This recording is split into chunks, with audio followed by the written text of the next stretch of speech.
My dear friends and masters, welcome back to our channel oneness vegetarianism. నా పేరు సుప్రీశ్వరి. ముందుగా మనందరి గురువు అయిన డాక్టర్ బ్రహ్మశ్రీ పితామహ పత్రి సారికి నా యొక్క అనంతకోటి ఆత్మ ప్రణామాలు. సత్యలోకవాసులకి, దివ్యలోకవాసులకి, మహాకారణ లోకవాసులకి, నక్షత్ర లోకవాసులకి, ఏంజల్స్కి, మహావతార్ బాబాజీకి, బుద్ధ భగవానుడికి, రామ్తా మాస్టర్కి, మహా ఉపాధ్యాయుడు, మాస్టర్ టీచర్, ఇమోటల్ మాస్టర్ అయిన తండ్రికి అనంత కోటి ఆత్మ ప్రణామాలు. అలాగే ఈ వర్తమాన క్షణానికి నా యొక్క అనంత కోటి ఆత్మ ప్రణామాలు. నా యొక్క స్వయానికి నా యొక్క అనంతకోటి ఆత్మ ప్రణామాలు. ఇప్పుడు మన ముందుకు వస్తున్న మాస్టర్ శాంత మేడంకి సాదరంగా వెల్కమ్ చేసుకుందాం. Madam, welcome madam. Welcome to our session madam. Over to you madam. Thank you madam. Thank you. ముందుగా మన గురువు గారైన బ్రహ్మర్షి పితామహ పత్రిశ్వరి గారికి, స్వర్ణమాల పత్రి మేడం గారికి నా ఆత్మ ప్రణామాలు, కృతజ్ఞతలు. విశ్వంలోని గురువులందరికీ కూడా నా ఆత్మ ప్రణామాలు, కృతజ్ఞతలు తెలియజేసుకుంటూ, రాంపా మాస్టర్ కి, రామ్తా మాస్టర్ కి శత కోటి ఆత్మ ప్రణామాలు తెలియజేసుకుంటూ, oneness vegetarianism TV వ్యవస్థాపకురాలైన Swapneshwari madam గారికి ఆత్మ ప్రణామాలు. నాకు జన్మనిచ్చిన తల్లిదండ్రులకు మరియు నా కుటుంబ సభ్యులకు కృతజ్ఞతలు, ధన్యవాదాలు తెలియజేసుకుంటూ, ప్రస్తుతం వర్తమాన క్షణంలోనికి నా ఆత్మ ప్రణామాలు, నా స్వయానికి కూడా కృతజ్ఞతలు తెలియజేసుకుంటూ, లోప్సాంగ్ రాంప గారి మరణం లేని మీరు బుక్ చదువుతున్నానండి. Thank you.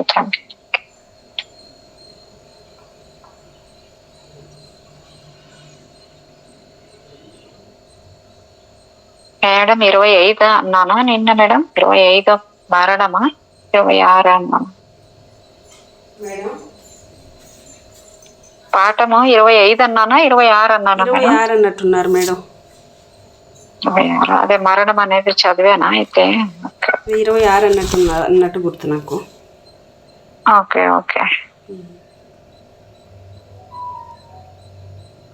అదే కొంచెం చదువుతాను మేడం వెనకది.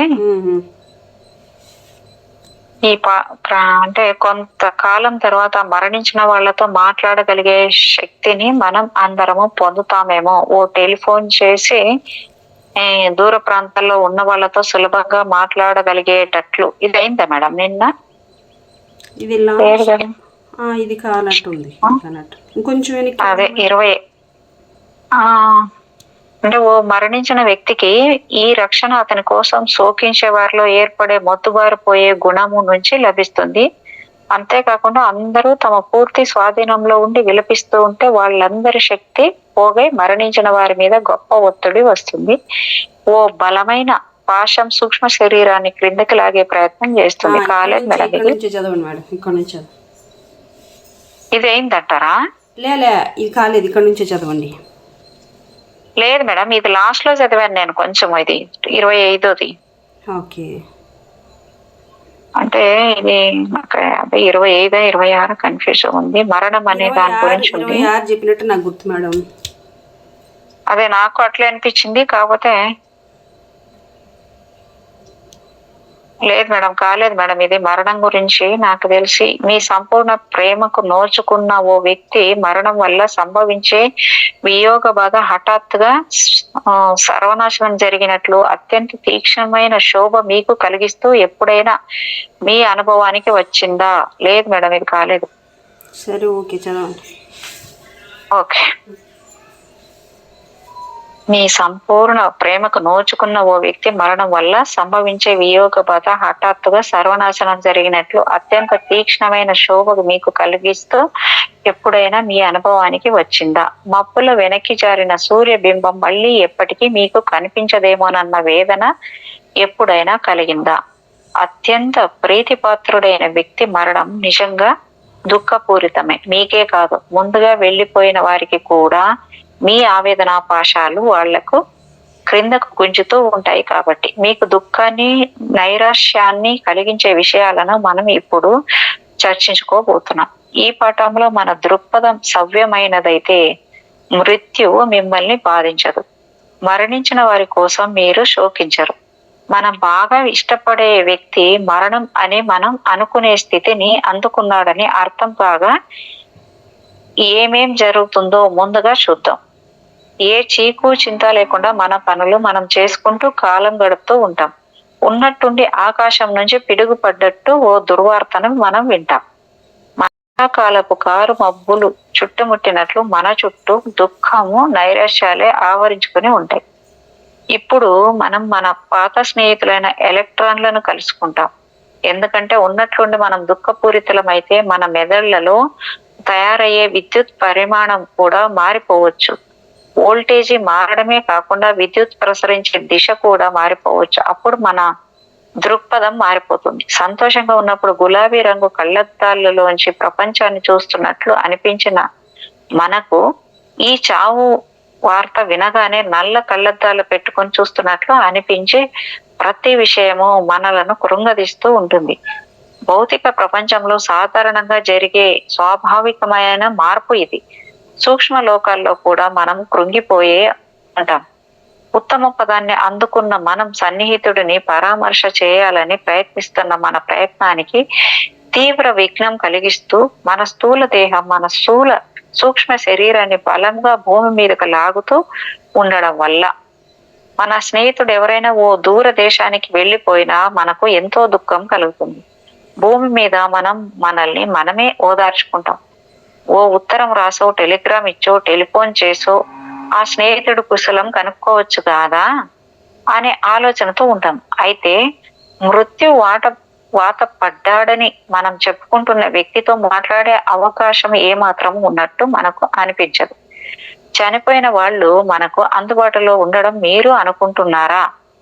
మీరు గొప్ప పొరపాటు పడ్డారని సంతోషంలో తెలుసుకోండి. ప్రపంచంలోని అనేక ప్రఖ్యాత పరిశోధనాలయాల్లో చాలా మంది విజ్ఞాన శాస్త్ర పరిశోధకులు మరణించిన వాళ్లతో లేక శరీరాన్ని వదిలిపెట్టి వెళ్ళిపోయిన వాళ్లతో మాట్లాడేందుకు ఉపయోగపడే ఓ పరికరాన్ని నిర్మించేందుకు శాయశక్తుల ప్రయత్నాలు చేస్తున్నారని మేము మీకు తెలియజేస్తున్నాం. ఈ ప్రయత్నాలు పగటి కలలు వంటివి కావు. అభూత కల్పనను వర్ణించే ఆలోచన కాదు. చాలా కాలం నుంచి వినిపిస్తున్న ఓ వదంతి లాంటి వార్త. ఈ పరిశోధనల గురించి జ్ఞానం అచిరకాలంలోనే అందరికీ వ్యక్తం చెయ్యబడవచ్చు. చనిపోయిన వాళ్లతో సంబంధాలను కల్పించుకునే రోజు వచ్చేలోగా మీరు ఎంతో మేలు వాళ్లకు చెయ్యొచ్చు. ఒక మనిషి శరీరం తన వ్యాపారాలను ఒక్కొక్కటిగా తగ్గించేసుకొని పూర్తిగా ఆగిపోయిన తర్వాత ఆ వ్యక్తి మరణించినట్లు మనం చెబుతూ ఉంటాం. మానవుడి మెదడుకు తగినంత ప్రాణవాయువు అందకపోతే కొన్ని నిమిషాల కన్నా ఎక్కువసేపు పని చేయలేదు. ఈ విషయం గురించి మనము ఇదివరకే చర్చించుకొని నేర్చుకొని ఉన్నాం. శరీరంలో మొట్టమొదటిగా మెదడు చనిపోతుంది. మెదడు పనిచేయడం ఆగిపోయిన తర్వాత మిగతా శరీరం మరణించడం అనివార్యం. ఈ చావును మేము ఇలా నెమ్మదిగా సాగదీస్తూ ఉండడానికి ఓ ప్రత్యేకమైన కారణం ఉంది. ఓ మనిషి మెదడు మరణించిన తర్వాత మిగతా అవయవాలకు మెదడు నుంచి అందాల్సిన ఆజ్ఞలు, సలహాలు అందవు. సంకేతాలు అన్ని ఆగిపోయి నిశ్శబ్దం ఏర్పడుతుంది. డ్రైవర్ దిగి వెళ్ళిపోయిన తర్వాత రోడ్డు మీద నిశ్శబ్దంగా నిలబడి ఉన్న కారు లాగా అవయవాలన్నీ కదలకుండా ఆగిపోయి ఉంటాయి. డ్రైవరు అంటే ఇగ్నిషన్ అంటే కారు నడపడానికి ఉపయోగపడే విద్యుత్తు ఆపేసి దిగిపోయిన తర్వాత ఇదివరకు నడుస్తున్న వేగం వల్ల ఇంజన్ లోంచి కొంచెం సేపు చక్రాలు తిరిగే చప్పుడు వినిపించి తర్వాత అవి కూడా ఆగిపోతాయి. తర్వాత ఇంజన్ చల్లబడడం ప్రారంభమవుతుంది. ఆ విధంగా ఇంజన్ చల్లబడుతున్నప్పుడు సంకోచిస్తున్న లోహాలు చేసే చిన్న చిన్న చప్పుళ్ళు మెల్లమెల్లగా వినిపిస్తాయి. ఇదే విధంగా మానవ శరీరంలోనూ జరుగుతుంది. ఒక్కో అవయవము పాడైపోయి నిస్తేజం అయిపోతూ ఉంటుంది. అప్పుడు కూడా శరీరంలోంచి కొన్ని చిన్న చిన్న చప్పుళ్ళు, కండరాలు బిగుసుకుపోతున్నప్పుడు రావచ్చు. 3 రోజుల సమయం తీసుకొని సూక్ష్మ శరీరం కొంచెం కొంచెంగా స్థూల శరీరం నుంచి పూర్తిగా విడిపడి బయటకు వచ్చేస్తుంది. శరీరంతో ఉన్న అన్ని సంబంధాలను తెంపేసుకుంటుంది. బొడ్డు ప్రోగును కత్తిరించిన తర్వాత ఆ ముక్క మెల్లగా ఎండిపోయి రాలిపోయినట్లుగా గాననే స్థూల శరీరాలను కలుపుతూ ఉండే సిల్వర్ కార్డ్ కూడా నెమ్మదిగా తనలో తాను ఖర్చయిపోతుంది. ఈ విధంగా ఇంచుమించు 3 రోజుల పాటు కొల్లిపోతున్న స్థూల శరీరంతో పాటు సూక్ష్మ శరీరం దాని దరిదాపుల్లోనే దానితో కొంత సంబంధం పెట్టుకునే ఉంటుంది. ఓ ఒక మనిషి మరణించిన తర్వాత ఇలాంటి అనుభవం కలుగుతుంది. పరుపు మీద ఆ మనిషి శరీరం ఉంటుంది. మంచం చుట్టూ ఏడుస్తున్న బంధువులు, బహుశా కొందరు మిత్రులు నిలబడి ఉంటారు. గొంతులో ఓ బలమైన కుదుపుతో ఊపిరితిత్తుల్లోంచి మిగిలిన గాలి చివరిసారిగా బయటకు వస్తుంది. పళ్ళ మధ్య నుంచి బయటకు వెళ్ళిపోతుంది. గుండె గబగబా కొన్నిసార్లు వేగంగా కొట్టుకొని తడబడి వేగం తగ్గిపోయిన తర్వాత ఒక్కసారిగా ఆగిపోతుంది శాశ్వతంగా. శరీరం మొత్తం చిన్న చిన్న ప్రకంపనాలు అక్కడక్కడ జరుగుతాయి. క్రమంగా శరీరం చల్లారిపోతుంది. సరిగ్గా చావు సంభవించే సమయానికి యోగ దృష్టి ఉన్న వాళ్ళు స్థూల శరీరం నుంచి ఓడి నీటి లాంటి ఆకారం బయటకు రావడాన్ని గమనించవచ్చు. అలా బయటకు వచ్చిన ఆ మబ్బుల్ లాంటి సూక్ష్మ శరీరం లేత వెండి రంగుతో మెరుస్తూ ఆ గదిలో ఆ శవం మీదే వేలాడుతూ ఉంటుంది. స్థూల శరీరంతో కలిసే చోట్లో సిల్వర్ కార్డు మరీ ఎక్కువగా నల్లబడిపోయి ఉంటుంది. దాన్ని గమనించే వాళ్లకు స్థూల శరీరం నుంచి ఓ నల్లటి దుమ్ము పొగ సన్న ధారగా పైకి వెళ్తున్నట్టు కనిపిస్తూ ఉంటుంది. చివరికి సిల్వర్ కార్డు స్థూల శరీరం నుంచి పూర్తిగా విడిపోతుంది. ఇది సూక్ష్మ శరీరం సూక్ష్మ లోకాల్లోకి వెళ్లేందుకు సిద్ధపడి స్థూలం నుంచి స్వేచ్ఛను పొందుతుంది. కొత్త జీవితాన్ని అందుకునేందుకు సిద్ధంగా ఉంటుంది.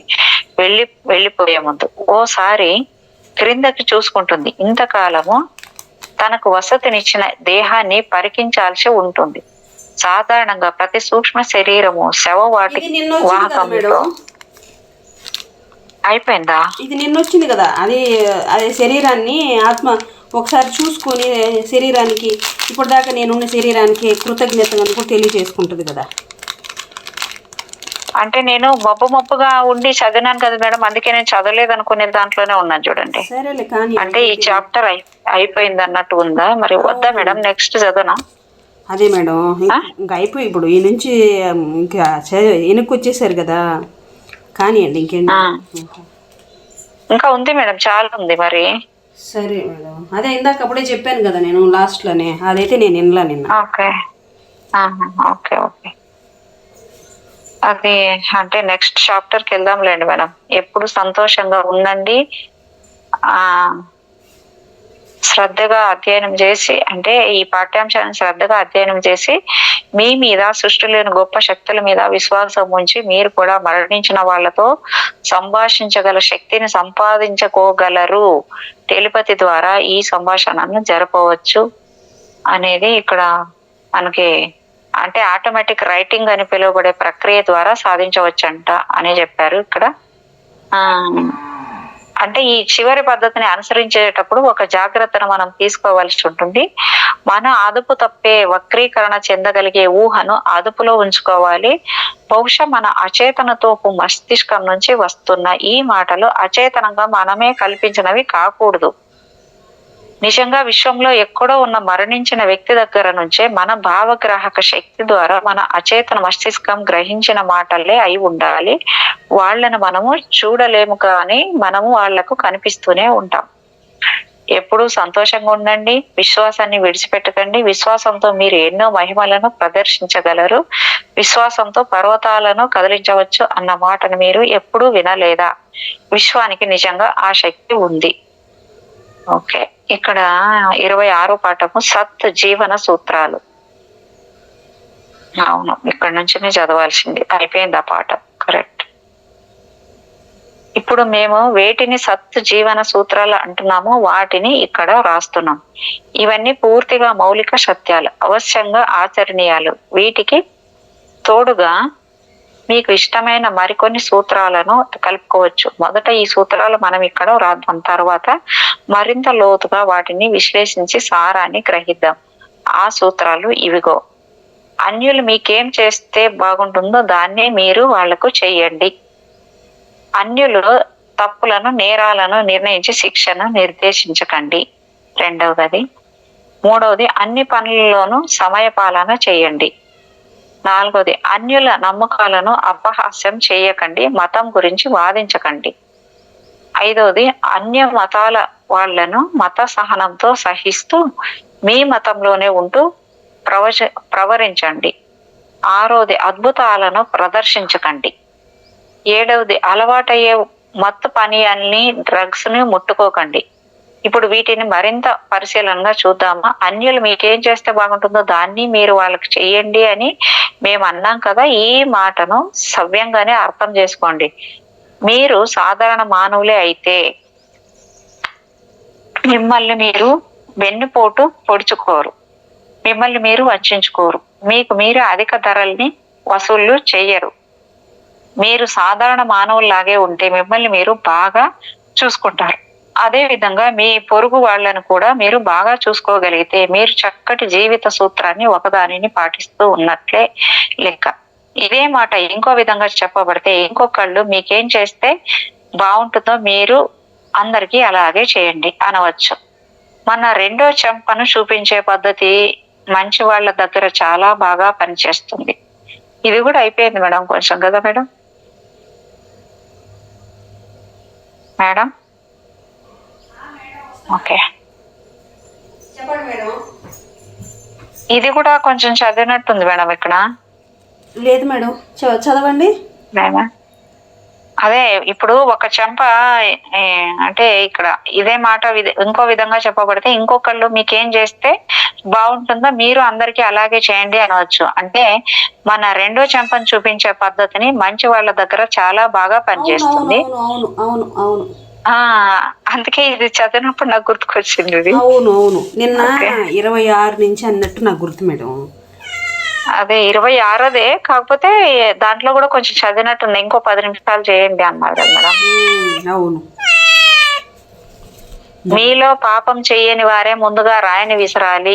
అంటే గాజు మేడల్లో ఉండేవాళ్ళు. ఇదంతా అయినట్టుంది. ఎక్కడ దాకా అయిందంటే, ఎవరిని నిందించి దండించకండి. 5వ సూత్రం అంటే ఇప్పుడు ఎన్ని సూత్రాలు, ఇక 3వ సూత్రము, మీరు చేసే పనులంటింటిలోనూ సకాలంలో చేయండి. ఈ సూత్రం మిమ్మల్ని బాగా ఆశ్చర్యపరచవచ్చు, కానీ ఇది చాలా సహేతుకమైనది. అందరూ పనులను చేయాలని నిశ్చయించుకుంటారు, ఎప్పుడు చేయాలో నిర్ణయించుకుంటారు. ప్రతి పనికి ఒక చోటు ఒక సమయము ఉంటాయి. కాలయాపన చేయడం వలన మనం ఇంకొకరి కార్యాచరణ ప్రణాళికను భగ్నం చెయ్యవచ్చు.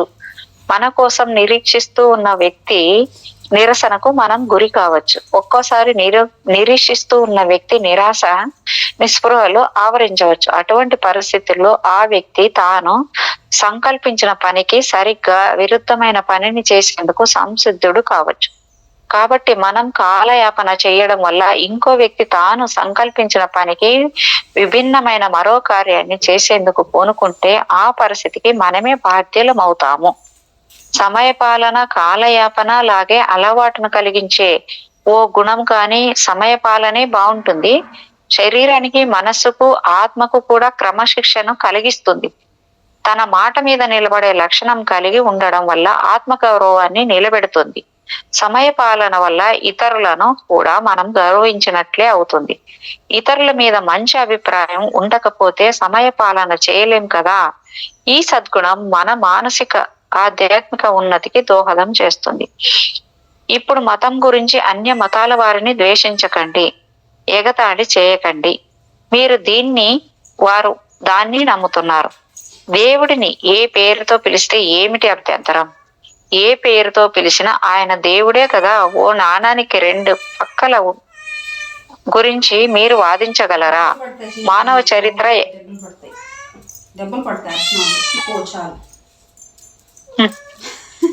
మానవ చరిత్ర ఏంటి మేడం, ఒకదాంతే గోలైంది. అదే వాళ్ళ తమ్ముడు లేడు కదా, వాళ్ళ తమ్ముడు నోరు మూత పడింది. ఇప్పుడు తమ్ముడు లేడు కాబట్టి ఇప్పుడు వాడు డ్యూటీ అక్క తీసుకునింది. అది రాలేదా మేడం? మరి లేదు మేడం. పాపం ఎక్కడ పోయిందో, ఎవరు కొట్టేసారు, ఏమని తిన్నవేమో కదా. ఏ విషయం తెలియదు మేడం, ఏ పాప ఉందో నా కళ్ళతో చూడ. పసి బిడ్డ మేడం, చిన్న బిడ్డ. అదే కదా, ఎంత ముద్దుగా నాతోనే తిరుగుతూ ఉండేవాడు. అమ్మ అమ్మ అమ్మ అని చుట్టూ ఏం జరిగిందో కూడా నేను నా కళ్ళతో చూసిన కూడా తెలియదు. మనకి ఏ విషయం తెలియదు. అదే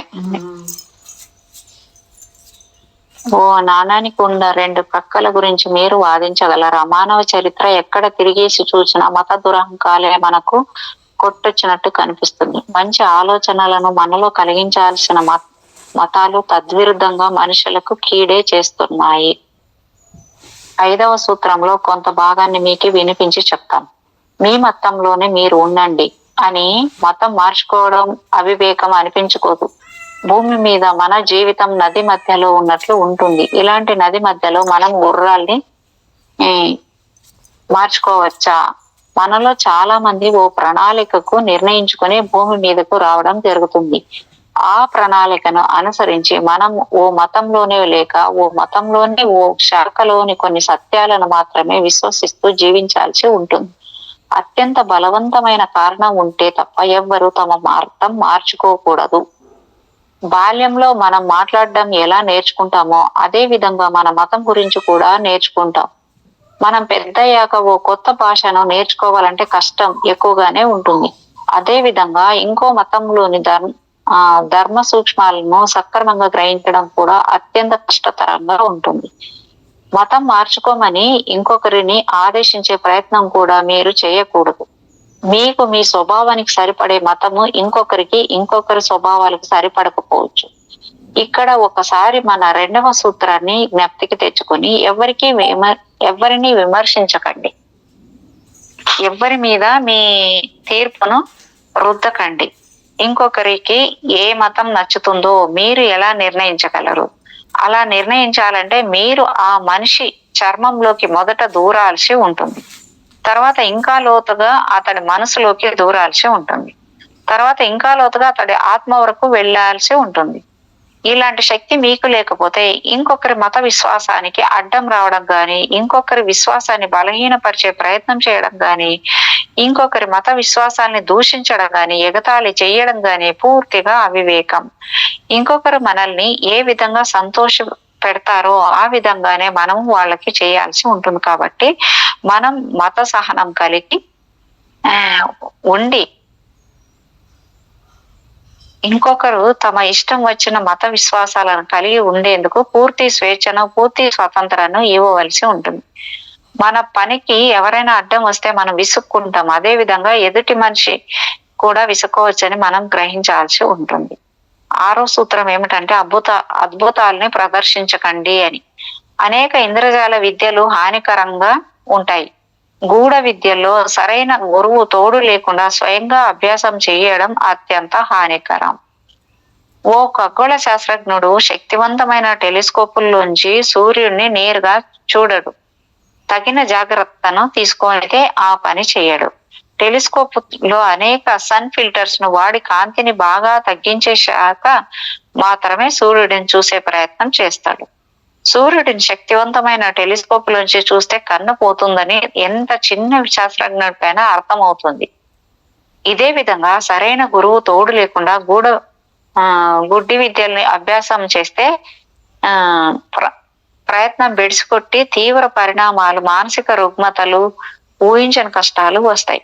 రాక్ష దేశాల నుంచి యోగాభ్యాసాన్ని పశ్చిమ దేశాలకు పట్టుకెళ్ళి అక్కడ అర్చకులకు కొన్ని హఠయోగ భంగిమలలో హింసించడానికి మేము ఏమాత్రము ఇష్టపడము. హఠయోగము తూర్పు దేశాల వాళ్లకు తగినట్టు ఉంటుంది. వాళ్ళ శరీర తత్వం హఠయోగానికి సరిపడుతుంది. అక్కడ వాళ్ళ శరీరాలు బాల్యం నుంచే అలాంటి సాధన చేస్తూ ఉండడం వల్ల హఠయోగం వాళ్లకు బాగానే ఉంటుంది. ఒక చక్కటి పేరు పెట్టి నేర్పించే ఈ రకరకాల బంధాల వల్ల పాశ్చాత్యుల శరీరాల్లో కండరాలు ఎక్కడికి అక్కడి పట్టుకుపోయి అంతులేని బాధల్ని పడాల్సి వస్తుంది. కాబట్టి మనం ఇతర గూఢ విద్యలను వివేకంతో, విశిక్షణతో, సరైన ఆధ్యాత్మిక శిక్షణ పొంది ఉన్న వాళ్ళ దగ్గరే సరిగ్గా నేర్చుకుంటాము. మరణించిన వాళ్లతో మాట్లాడడం లాంటి వాటిని మాత్రము అభ్యసించవద్దని మా సలహా. ఈ విద్యను సాధించిన వాళ్ళు ఎందరో ప్రతిరోజు దీన్ని చూస్తూనే ఉన్నారు. కానీ తగిన గురువు యొక్క అజమాయిషి లేకుండా జరిపే ఈ ప్రక్రియ సాధకుడికి మరణించిన వారికి కూడా బాధాకరంగానే ఉంటుందని అర్థం చేసుకోండి. ప్రతిరోజు పొద్దున్నే న్యూస్ పేపర్లో తమ రాశి ఫలాలను చాలా మంది చదివి తెలుసుకుంటారు. కొంతమంది ఈ జోష్యాన్ని పూర్తిగా నమ్ముతూ ఆ జోష్యాలకు తగినట్లే నడుస్తూ ఉండడాన్ని మనం గమనించవచ్చు. ఓ వ్యక్తి జన్మించిన సమయం నుంచి లెక్క పెట్టి నిష్ణాతుడైన ఓ జ్యోతిష్యుడి ద్వారా వ్రాయబడ్డ జ్యోతిష్యాన్ని మాత్రమే నమ్మాలి. న్యూస్ పేపర్లో వచ్చే జ్యోతిషాలను నమ్మకండి. కానీ సరిగ్గా జ్యోతిష్యాన్ని వ్రాయడం అనేది శ్రమతోనూ వ్రాయించడం ఖర్చుతోనూ కూడుకొని ఉన్న పని అని గుర్తుపెట్టుకోండి. జ్యోతిష్కుడు అనేక లెక్కలను చేయవలసి వస్తుంది. సూర్యుడు ఎక్కడ నుంచొని ఉంటాడో, చంద్రుడు ఎక్కడ ఉన్నాడో, ఓ మనిషి జుత్తు రంగు ఏమిటో, లేక ఓ మనిషి కాలువిరేలు పైకి కదులుతుందో కదలదో, ఇలాంటి విషయాలే కాక ఎంతో ప్రావీణ్యత సంపాదించగలిగిన వాడే సరి అయిన జ్యోతిష్యాన్ని చెప్పగలడు. కాబట్టి ఖర్చు పెట్టడానికి మీ దగ్గర బోలెడు డబ్బు ఉండి జ్యోతిష్యంలో సరైన నిష్ణాతుడై ఓపిక తీరిక ఉన్న జ్యోతిష్కుడు మీకు లభిస్తే తప్ప జ్యోతిష్యం జోలికి పోకండి.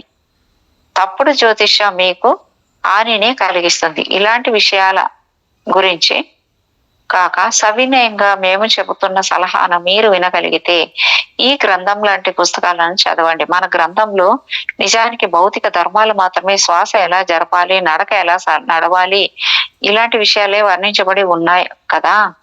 ప్రాకృతిక ధర్మాలన్నీ సత్యాలే కదా.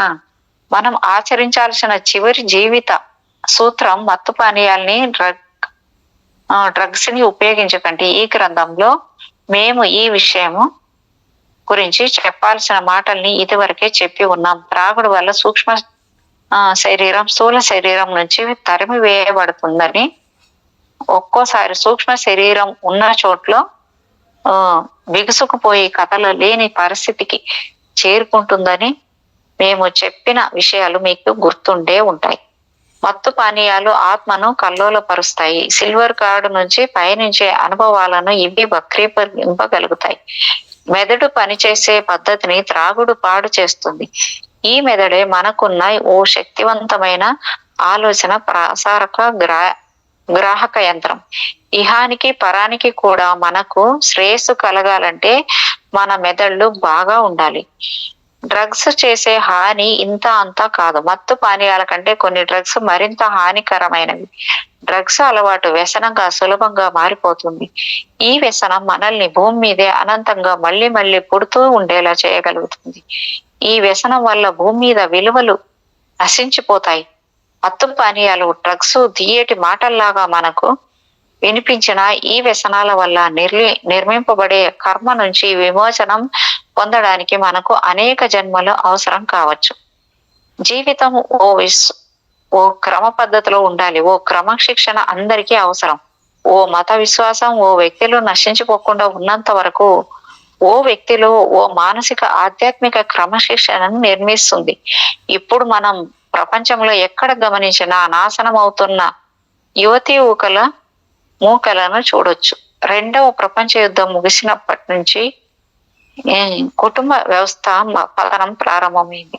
బహుశా తండ్రి యుద్ధానికి, తల్లి ఫ్యాక్టరీలో పనిచేయడానికి ఉన్నప్పుడు పెద్దలు అదుపులేని ఈ పిల్లలు రోడ్డున పడి తామే ఏర్పరచుకున్న కట్టుబాట్లతో అనేక ముఠాలుగా తయారీ భ్రష్టు పట్టి హింసా ప్రవృత్తిని అనుసరిస్తున్నారు. మళ్ళీ తల్లిదండ్రుల ప్రేమ పిల్లలకు అంది వాళ్ళు యోగ్యులుగా ఎదిగితేనే తప్ప ఇప్పటి భూమి మీద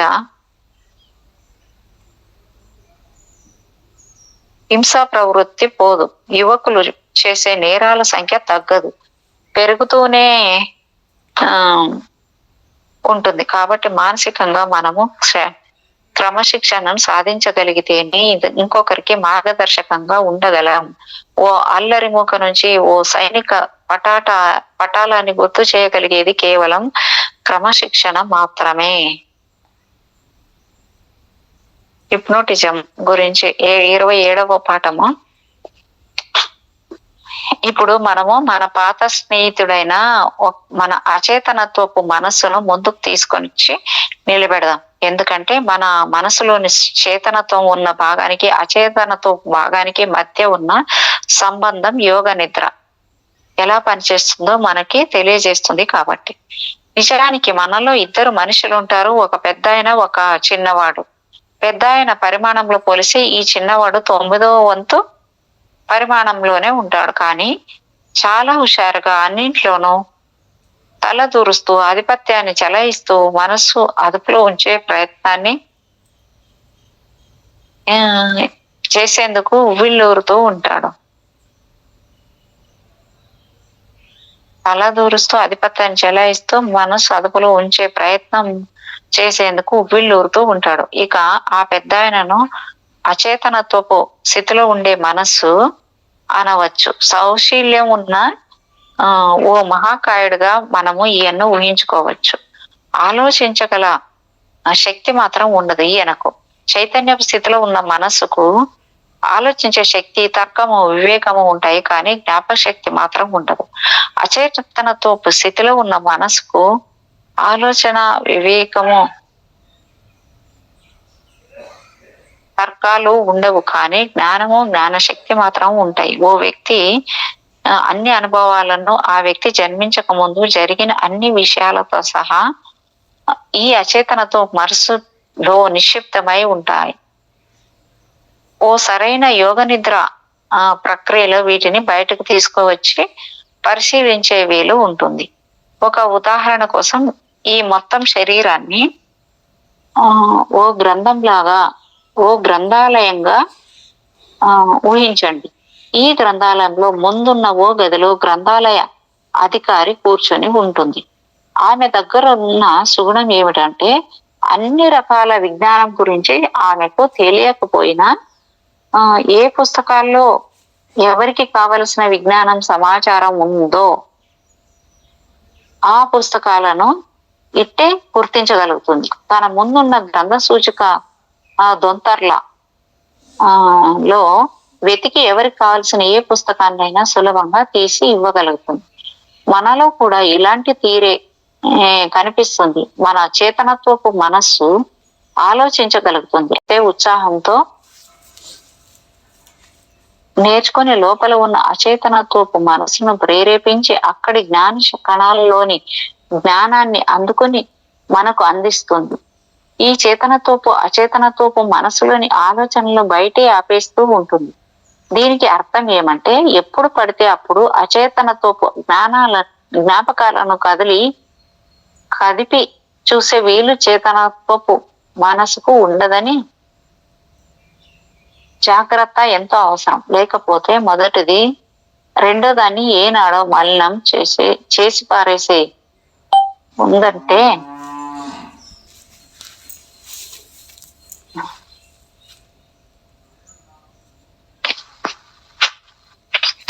చేతనత్వ మనసుకు కేవలం జ్ఞాపక శక్తి, జ్ఞాపకాలు.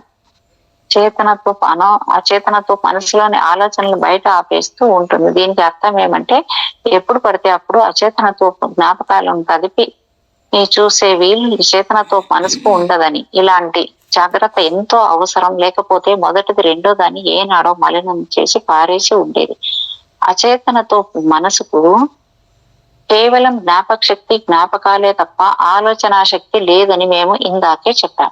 ఆలోచనా శక్తి గనక అచేతనతో మనసుకు ఉన్నట్టయితే ప్రమాదం ఏర్పడుతుంది. ఒకవేళ అచేతనతో మానసానికి ఆలోచన శక్తి కూడా తోడైతే అది ఆ విధంగా ఏడ్చినట్లుంది, ఇది ఇలా ఉండడానికి వీల్లేదు, విషయాలన్నింటినీ నేను తప్పుగా అర్థం చేసుకుంటున్నట్లుంది, మొత్తం చెరిపేసి మళ్ళీ వ్రాసుకుంటాను అనవచ్చు. అందుకే అచేతనత్వ మానసానికి ఆలోచన, చేతనత్వపు మానసానికి జ్ఞానము పరస్పర ఆశ్రయాలుగా ఉండవు.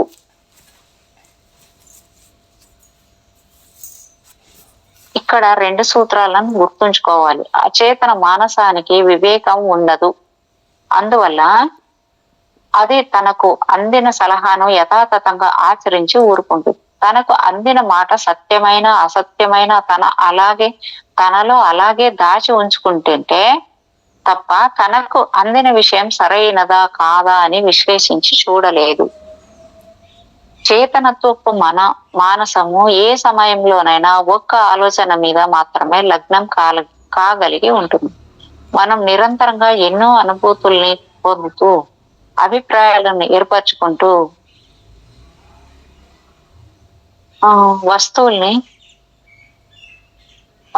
చూస్తూ వస్తువుల్ని ముట్టుకుంటూ ఉంటాం. మన అచేతనత్వపు మనసుకు తగిన రక్షణ లేకపోతే అన్ని రకాల సమాచారాలు లోపలికి దూరి మన జ్ఞాపకాలు అన్ని పనికిరాని చెత్తతో కలిసిపోయి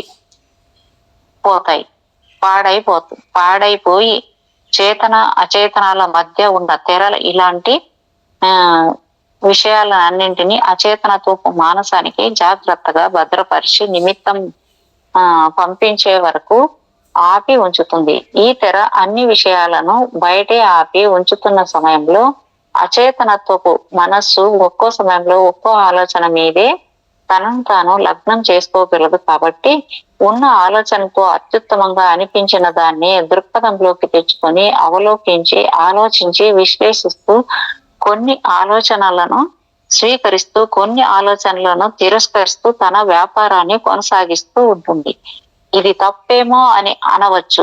మీరు ఒకేసారి 2-3 ఆలోచనలు చేయగల సమర్థులమని అనుకుంటూ ఉండవచ్చు. మీ ఊహ తప్ప. ఆలోచన చాలా త్వరగా కదులుతుంది. మెరుపు మెరిసే వేగం కన్నా ఎక్కువ వేగంతో ఆలోచనలు మారుతుందని ప్రయోగాల్లో రుజువైంది. 2-3 ఒకేసారి 2-3 ఆలోచనలు చేసే ఇది ఉంటుంది కదా మనసుకి. అవును. ఎందుకు మేడం 2-3 ఎందుకు మేడం, ఇంకా ఎన్నో చేస్తాం కదా మేడం. అట్లా కాదు మేడం, ఇప్పుడు అలా కాదు. ఇప్పుడు నేను వింటున్నాను అనుకుందాం, నేను వింటుంటాను, నేను చూస్తుంటాను, వేరే దాని గురించి ఆలోచిస్తుంటాను. అర్థమవుతుంది కదా మేడం. వేరు ఒకే సమయంలో అన్ని చేయడం. అవును. అంటే నేను ఇప్పుడు ఒక పక్క క్లాస్ వింటుంటాను, ఇంకో పక్క రాస్తూ ఉంటాను. ఇది కదా మేడం ఇట్లా. అదే కదా ఆలోచన. అది కేవలం ఫిజికల్గా చేసే వర్క్ కూడా ఆలోచన పరంగా ఎట్టంటే వర్క్ పక్క ఉండొచ్చు, వర్క్ సరిగా చేయాలి, క్లాసు సరిగా వినాలి, మళ్ళీ వేరే దాని గురించి ఆలోచించాలి. అట్లాగా నాకు కూడా జరుగుతుంటాయి మేడం. నాకేం జరుగుతుంటాయి, ఇప్పుడు క్లాస్ వింటున్నాను అనుకుందాము, ఇక్కడ క్లాస్ వింటూ ఉంటే ఈ క్లాస్ ఇలాగే ఉంటుంది. ఇప్పుడు నేను ధ్యానంలో కూర్చున్నాను అనుకో, హాస్టల్గా నాకు వేరే అనుభవాలు వస్తుంటాయి. మళ్ళీ హాస్టల్ అనుభవాలు పొందుతూ ఉంటాను. ఒక పక్క ధ్యానం చేస్తూ ఉంటాను, ఇంకొక పక్క ఇక్కడ క్లాసెస్ ఏమన్నా ఫిజికల్గా పెట్టున్నారు క్లాసెస్, ఇవి వింటూ ఉంటాను, ఇవి కూడా వినపడుతూ ఉంటాయి నాకు. అదే ఒకసారి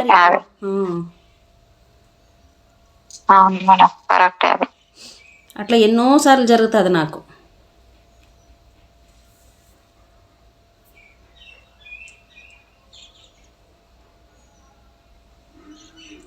ఇది అంటే ఇది తప్పేమో అని మీరు అనవచ్చు. మీరు ఒకేసారి 2-3 ఆలోచన చేయగల సమర్థులమని అనుకుంటూ ఉండవచ్చు. మీ ఊహ తప్ప. ఆలోచన చాలా త్వరగా కదులుతుంది. మెరుపు మెరిసే వేగం కన్నా ఎక్కువ వేగంతో ఆలోచన మారుతుందని ప్రయోగాల్లో రుజువైంది. 2-3 ఆలోచనలు ఏకకాలంలో చెయ్యగలమని మీరు అనుకున్న జాగ్రత్తగా జరిపిన ప్రయోగాల వల్ల ఒక్క సమయంలో ఒక్క విషయం మీదే ఆలోచన లగ్నమై ఉంటుందని పరిశోధకులు నిరూపించగలిగారు. ఇదివరకే మేము మీకు చెప్పి ఉన్న అచేతనత్వపు మానసంలోని జ్ఞాన నిధిలో ఆ శరీరానికి సంబంధించిన అన్ని అనుభవాలు నిక్షిప్తమై ఉంటాయని మేము మళ్ళీ మీకు స్పష్టం చేయాల్సి ఉంది.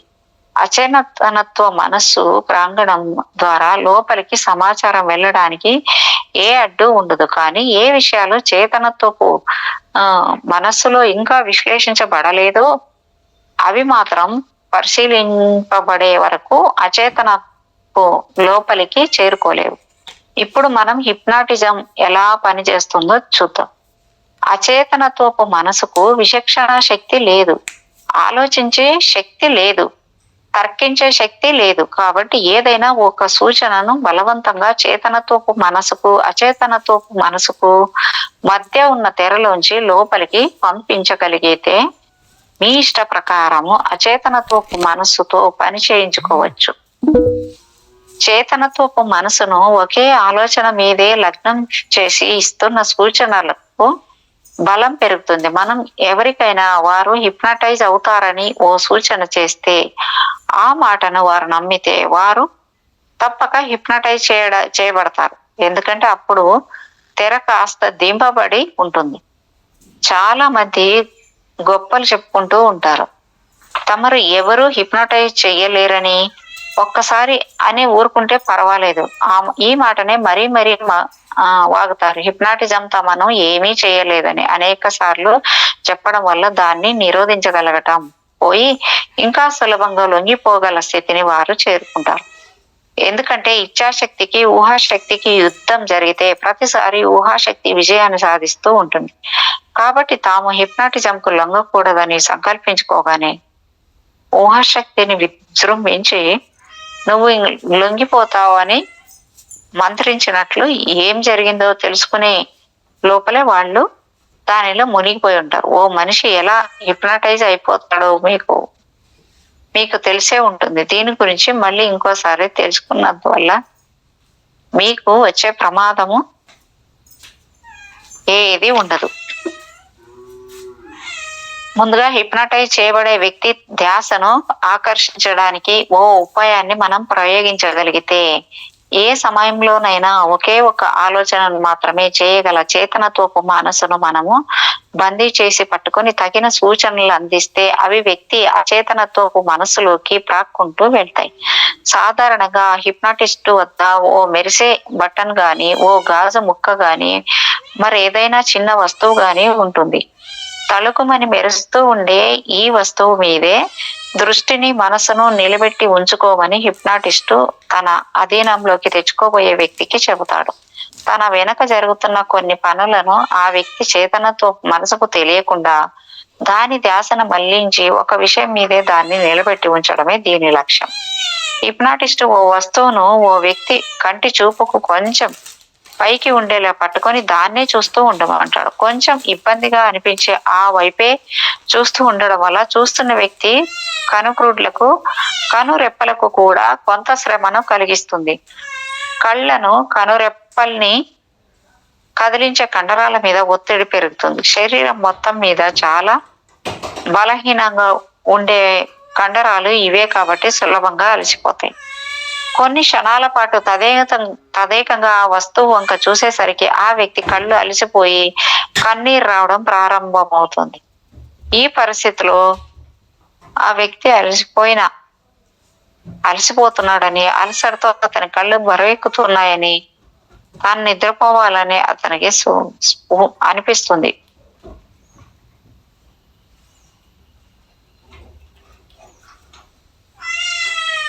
అతని కళ్ళు బరువెక్కుతున్నాయని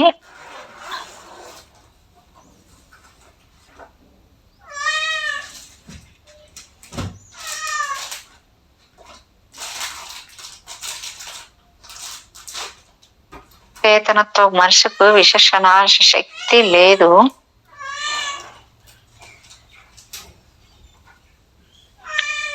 హిప్నాటిస్ట్ ఓ వస్తువును ఓ వ్యక్తి కంటి చూపుకు కొంచెం పైకి ఉండేలా పట్టుకుని దాన్నే చూస్తూ ఉండమంటాడు. కొంచెం ఇబ్బంది అనిపించిన అది అయిపోయింది. శరీరం మొత్తం మీద చాలా బలహీనంగా ఉండే కండరాలు ఇవే కాబట్టి సులభంగా అలసిపోతాయి. కొన్ని క్షణాల పాటు తదేకంగా ఆ వస్తువు వంక చూసేసరికి ఆ వ్యక్తి కళ్ళు అలసిపోయి కన్నీరు రావడం ప్రారంభమవుతుంది. ఈ పరిస్థితిలో ఆ వ్యక్తి అలసిపోతున్నాడని, అలసటతో అతని కళ్ళు బరువెక్కుతున్నాయని, తాను నిద్రపోవాలని అతనికి అనిపిస్తున్నదని చెప్పడం హిప్నాటిస్ట్ కు చాలా సులభం. నిజంగానే ఆ వ్యక్తి కళ్ళు బాగా అలసిపోయి ఎప్పుడెప్పుడు వాటిని మూసుకుందామా అని అనిపిస్తూ ఉంటుంది. అప్పటి వరకు వాటిని అలసిపోయేలా చేస్తున్నది ఆ హిప్నాటిస్టే కదా. మీ కళ్ళు అలసిపోతున్నాయి అనే ఒకే మాట చచ్చేంత విసుగు పుట్టిస్తూ మళ్ళీ వచ్చి తగులుతూ మనస్సును తొలిచేస్తూ అతడి రక్షణ కవచాన్ని ఎరుకను భేదించి అతడిని మైమరిచేలా చేస్తుంది. యథార్థానికి ఆ వ్యక్తికి ఈ మొత్తం వ్యవహారం మీద విసుగు పుట్టుకొచ్చేసి దీనికి బదులు హాయిగా నిద్రపోవడమే మంచిదని అనిపిస్తూ ఉంటుంది. ఈ విధంగా కొన్నిసార్లు జరిగాక ఆ వ్యక్తికి హిప్నాటిస్ట్ మాటల మీద నమ్మకం ఎక్కువ అవుతుంది. అంటే ఆ వ్యక్తికి హిప్నాటిజానికి లోబడే అలవాటు ఏర్పడుతూ ఉందన్నమాట. కాబట్టి హిప్నాటిస్టులు ఆ వ్యక్తికి మీ కళ్ళు బరువెక్కుతున్నాయని ఓ సూచన ఇస్తే ఆ వ్యక్తి వెంటనే ఆ సూచనను ఏమాత్రం సందేహించకుండా నమ్ముతాడు. ఎందుకంటే ఇదివరకు కూడా హిప్నాటిస్ట్ చెప్పినట్టే అతడి కళ్ళు ఆ పరిస్థితుల్లో బరువెక్కిపోయాయి కనుక ఆ విధంగా ఆ వ్యక్తి హిప్నాటిస్ట్ ఇచ్చే సూచనలు సలహాల మీద కొంచెంగా నమ్మకాన్ని పెంచుకుంటూ ఉంటాడు. అచేతనత్వపు మనసుకు ఏమాత్రం తర్కము తెలియదు, దానికి విచక్షణ జ్ఞానము ఉండదు. అందువల్ల చేతనత్వపు మనసు కళ్ళు బరువెక్కుతున్నాయని హిప్నాటిస్ట్ చెప్పగానే ఎలా నమ్ముతుందో, మీకు నొప్పి లేదు అనే సూచనను హిప్నాటిస్ట్ చెబితే ఆ మాటని నిజమేనని ఒప్పుకుంటుంది. ఇలాంటి పరిస్థితుల్లో నిపుణుడైన హిప్నాటిస్టు తన బలమైన సూచనల ద్వారా ఓ స్త్రీకి ఏమాత్రం నొప్పి కలగకుండా సుఖప్రసవాన్ని జరిగేలా చూడగలడు. ఏ ఇబ్బంది నొప్పి లేకుండా పాడైన పంటిని ఓ వ్యక్తి నోట్లోంచి లాగేయబడేలా చూడగలడు. కొంత హిప్నాటిజం సాధనతో ఇలాంటి పనులు వాటిని సులభంగా సాధించవచ్చు. మొత్తం మీద జరిగేది ఏమిటంటే, ఎవరు హిప్నటైజ్ చేయబడుతున్నారో వాళ్ళు హిప్నాటిస్ట్ మాటలను నమ్ముతూ ఉంటారు. వేరే విధంగా చెప్పాలంటే, ఆ వ్యక్తి కళ్ళు బరువెక్కుతున్నాయని హిప్నాటిస్ట్ చెబుతాడు. ఆ వ్యక్తి అనుభవంలో కూడా కళ్ళు బరువెక్కి ఉంటాయి. కళ్ళు మూసుకుంటే ఎంతో హాయిగా ఉంటుందని హిప్నాటిస్ట్ చెబుతాడు. ఆ వ్యక్తి కళ్ళు మూసుకోగానే నిజంగానే అతడికి హాయిగానే ఉంటుంది. ఓ హిప్నాటిస్టు తన సూచనలన్నింటినీ హిప్నటైజ్ చేయబడే వ్యక్తి నిజంగా నమ్ముతూ ఉన్నాడో లేడో నిర్ధారించుకోవలసి ఉంటుంది. ఆ వ్యక్తి పడుకుని ఉన్నాడనుకోండి, అప్పుడు మీరు నిలబడి ఉన్నారు అని చెప్పడం నిరుపయోగమే అవుతుంది. చాలా మంది హిప్నాటిస్టులు తాము చెప్పే విషయాల నిరూపించే తర్వాత మాత్రమే ఆ మాటను చెబుతారు. ఉదాహరణకు, ఓ హిప్నాటిస్టు ఓ వ్యక్తిని చేతిని పూర్తిగా పక్కకి చావుమని చెబుతాడు. ఈ మాటను అనేక సార్లు యాంత్రికంగా చెప్పిన తర్వాత ఆ వ్యక్తి అలసిపోతున్నట్లు గమనించిన తర్వాత, మీ చెయ్యి అలసిపోతుంది, మీ చెయ్యి బరువు ఎక్కుతోంది, మీ చెయ్యి అలసిపోతుంది అని చెబుతాడు. ఈ మాటలు నిజమేనని ఆ వ్యక్తికి నిజంగా అనుభవం అవుతూ ఉంటుంది కదా. మగతగా దాదాపు గాఢ నిద్ర పట్టబోయే దశలో ఉన్న ఆ వ్యక్తి, అవునయ్యా, ఇంతసేపు చెయ్యి చాచి నుంచుని ఉంటే చెయ్యి నొప్పి పెట్టదా, బుద్ధి లేకుండా మాట్లాడుతున్నారే అని అనలేడు. హిప్నాటిస్టును నిజంగా హిప్నాటిస్టుకు నిజంగానే కొంత శక్తి ఉన్నట్టు శాసించి ఆ పనినైనా చేయించగల మహిమ ఉన్నట్టు నిజంగా నమ్ముతూ ఉంటాడు.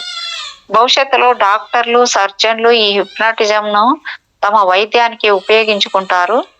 ఎందుకంటే హిప్నాటిజం వల్ల అనుబంధంగా ఏ ఇబ్బందులు, జబ్బులు రావు కాబట్టి, రోగులకు ఏ కష్టమో నష్టమో ఉండదు కాబట్టి, వాళ్ళకి ఏ ఉద్వేగాలు, విచారాలు కలగవు కాబట్టి, హిప్నాటిజం చాలా సహజంగా ఉండి సూచనలకు దాదాపు అందరూ పడతారు. ఎంత గట్టిగా ఓ మనిషి తను హిప్నటైజ్ కాబడనని చెప్పుకుంటూ ఉంటాడో అంత సులభంగా ఆ వ్యక్తి హిప్నటైజ్ చేయబడతాడు. ఇంకొకళ్ళకు హిప్నటైజ్ చేయడం గురించి మనం ఆలోచించడం లేదు. విచక్షణ రహితంగా సరైన శిక్షణ పొందకుండా చేసే హిప్నటిజం వల్ల ఎంతో హాని, కీడు కలుగుతాయి. మా ఉద్దేశం మిమ్మల్ని, అంటే మీరు యోగ నిద్రలోకి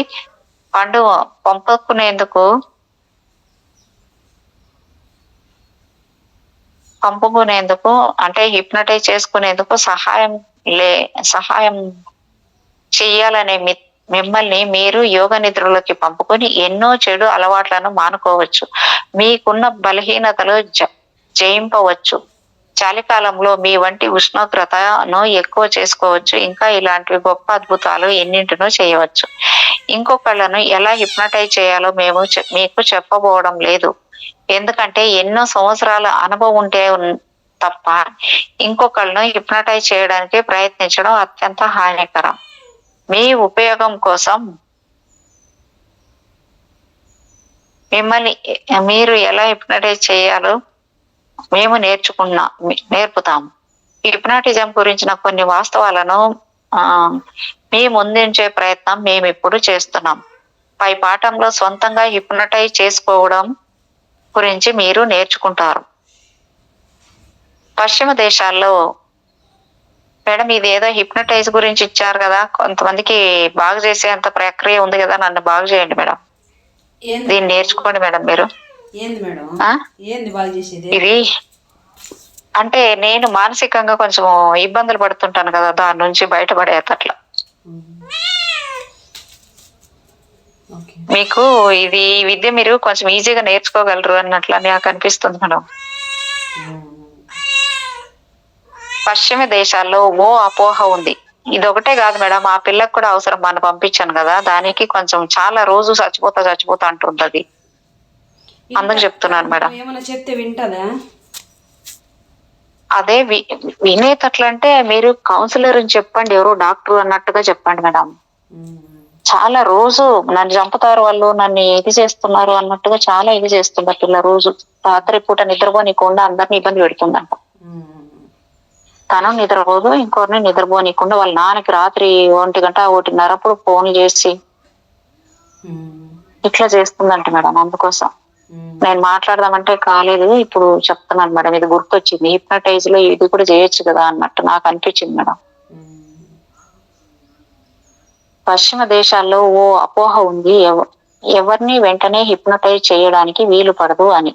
మేము చెప్పనట్లు నిజంగా అపోహే ఇది.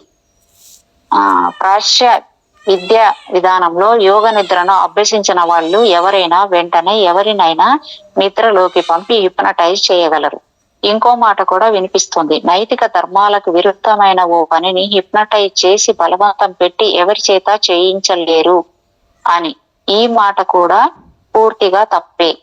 సత్ప్రవర్తనతో నడుచుకుంటూ జీవిస్తున్న ఓ మంచి మనిషిని పట్టుకొని హిప్నటైజ్ చేసేసి ఇక వెళ్ళి ఓ బ్యాంకును దోచుకుంటురా అంటే ఆ పనిని చేయడు. నిద్రలోంచి లేచి కూర్చుంటాడు. కానీ చాకచక్యం ఉన్న ఓ హిప్నాటిస్ట్ ఓ వ్యక్తిని అతనికి ఆట ఆడుతున్నట్లు లేక ఓ నాటకంలో నటిస్తున్నట్లు తన సూచనలను సలహాలను జాగ్రత్తగా రచించి ఆ వ్యక్తిని మభ్యపెట్టగల సమర్థుడై ఉంటాడు. ఓ హిప్నాటిస్టు తెలివిగా మాయమాటలు చెప్పి ఇంకొక వ్యక్తికి హాని చేసే వీలు ఉంది.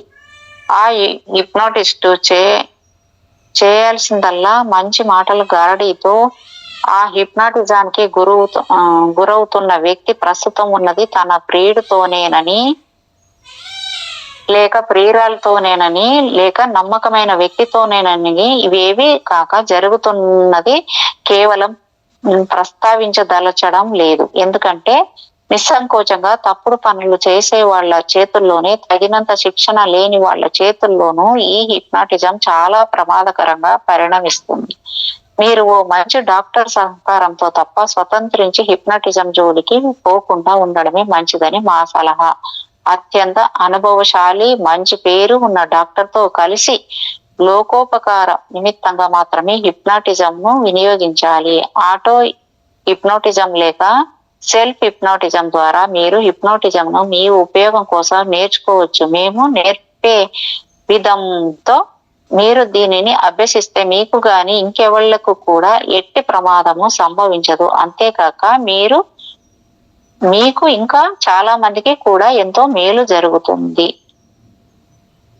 ఇక్కడికి 27వ అధ్యాయం అయిపోయింది మేడం. 28వది సెల్ఫ్ హిప్నాటిజం అని గురించి రేపు చదువుకుందాం madam. 291 page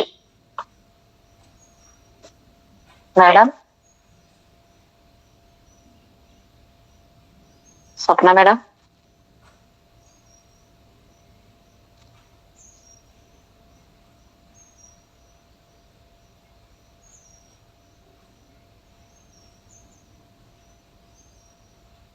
madam Swapna madam.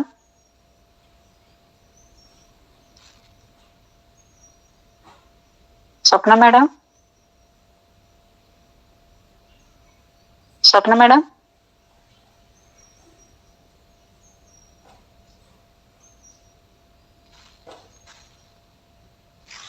Swapna madam.